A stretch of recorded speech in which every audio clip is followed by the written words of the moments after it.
Hola, mi nombre es Diego Veloso y a continuación explicaremos el trabajo número 4 de hidráulica aplicada, el cual consta en el diseño de un desarenador para una central hidroeléctrica. El organigrama se presenta a continuación. Para comenzar, debemos definir lo que es un desarenador. Es una obra hidráulica que tiene como finalidad extraer del agua ya captada las gravas y las arenas y las partículas finas para que no se sedimenten en los canales de conducción del agua. Las partículas que se eliminan son aquellas que tienen un tamaño superior a las 200 micras y las partículas que tienen un tamaño inferior serán eliminadas por procesos físicos y químicos. Existen distintos tipos de desarenadores. El desarenador convencional o de flujo horizontal es el más utilizado debido a la reducción de velocidad del agua por el ensanchamiento del canal con el fin de que las partículas sedimenten.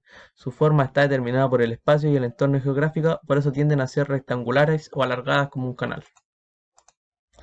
El desarenador de flujo vertical sedimenta las partículas mientras el agua sube, por lo que el flujo circular desde el fondo hasta la parte superior.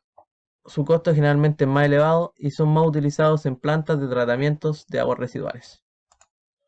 El desarenador de alta tasa es un conjunto de tubos circulares, cuadrados, hexagonales o simplemente láminas paralelas que tienen un ángulo de inclinación para que así el agua ascienda con flujo laminar dejando que las partículas decanten.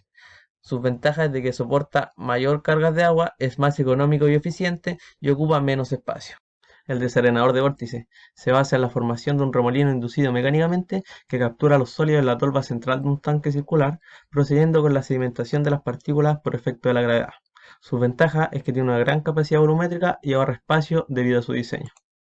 Para el diseño del desarenador debemos tener en cuenta ciertos parámetros, como el tamaño de partículas a sedimentar, la velocidad de escurrimiento del flujo, la velocidad de sedimentación y debemos determinar las dimensiones del desarenador, tanto su ancho, su longitud de transición de salida y la velocidad del flujo. Bueno, para la elección del desarenador se utiliza un desarenador convencional o de flujo horizontal. Bueno, esto debido a que la geografía del lugar nos permite tener un espacio suficiente para la construcción de la obra del desarenador. Y por otro lado, el diseño del desarenador es rectangular y alargado, lo cual nos permite un decantamiento adecuado de las partículas. Bueno, para comenzar con el diseño del desarenador hay que tener en claro algunos requisitos. Entre ellos, el primero es que el tiempo de sedimentación de las partículas debe ser menor que el tiempo de retención de mismas partículas. Por otro lado, determinar la longitud adecuada del desarenador para que así se cumpla la condición anterior. En tercer punto, debemos elegir una turbina en función de la altura de caída del agua y del caudal de diseño de la central hidroeléctrica.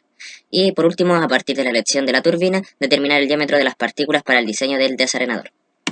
Bueno, para el diseño del desarenador lo primero que debemos hacer es seleccionar una turbina.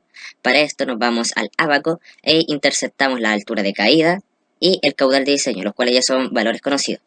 Donde nos encontramos en la intersección de estos dos datos en la turbina Francis. Una vez teniendo esto nos vamos a turbina Francis y sabemos que se encuentra en un diámetro entre 0,4 y 0,1 milímetros, en donde nosotros escogimos un diámetro de partículas para el diseño de 0,5 milímetros. Cabe mencionar que el diámetro máximo permitido en plantas hidroeléctricas es de 0,25 milímetros. Bueno, por otro lado debemos calcular la velocidad de flujo, la cual se determina por la fórmula que está aquí en pantalla, la cual está en función de D, que es el diámetro, y un factor A, el cual es una constante que también depende del diámetro. En nuestro caso tenemos un diámetro de 0,5 milímetros, por lo que nos encontramos entre 0,1 y 1 milímetro, por lo que nuestro valor de constante A va a ser de 44. Una vez teniendo estos valores, los introducimos en la fórmula y obtenemos que la velocidad de flujo es igual a 0,311 metros por segundo. Por otro lado, debemos determinar la velocidad de sedimentación, en donde existen varias fórmulas empíricas, tablas y monogramas que permiten determinar esta.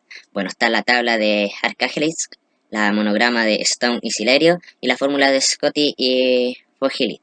Bueno, primero utilizamos la tabla, donde está en función del diámetro.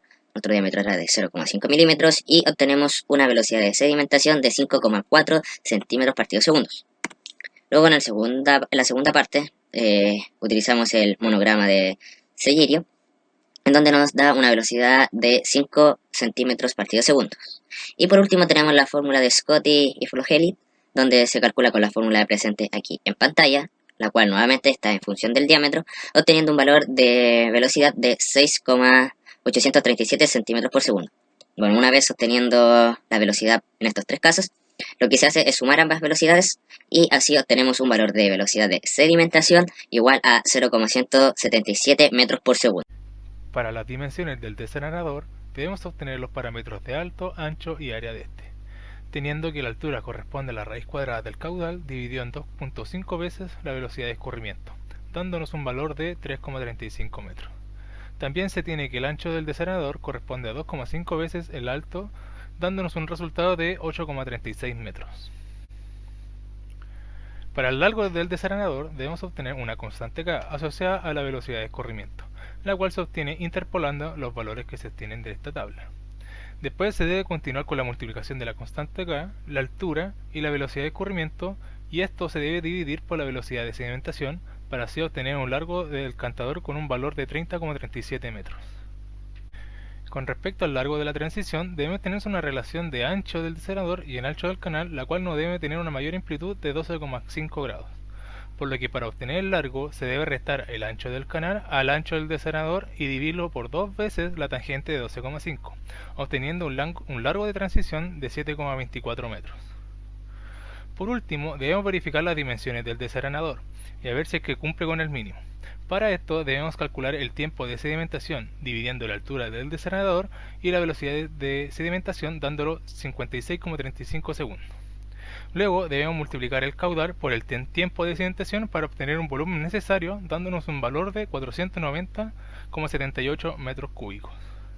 De forma paralela debemos multiplicar las dimensiones del desarenador calculadas anteriormente, la cual se tiene multiplicando el largo, el ancho y el alto, dándonos un volumen de 850,65 metros, por lo que en conclusión nuestro desarenador cumple con los requisitos mínimos de dimensionamiento.